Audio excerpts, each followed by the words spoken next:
Hey everybody, Sean here from VidGamiac.com. Here we are today back in Divekick, grabbing the Perfection achievement. This is to beat story mode without using a continue.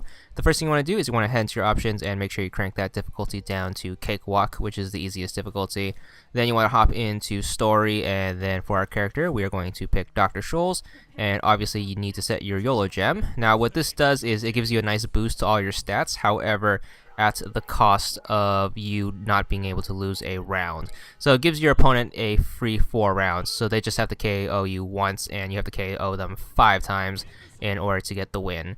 So the reason I recommend using Dr. Scholes is she has a very cheap cheesing move, which is to dive up, and then you want to hit the kick button, which should float you forward, and then if you hit kick again, that should change angles in midair.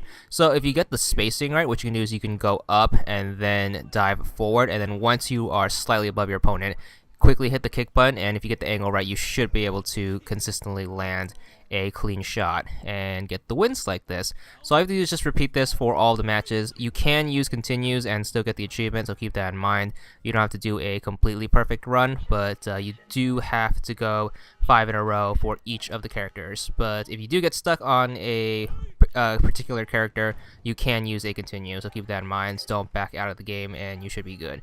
It might take a long time, but this is probably the most surefire strategy since she is super duper cheap.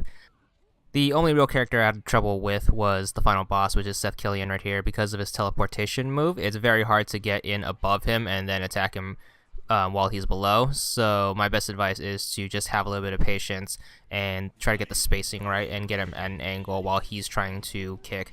So just try your best to know how he teleports around, and you should be able to get that win. But that one's going to be the one you're going to spend your most time on, most likely. There's the achievement, 50 gamer score, and that's all there is to it.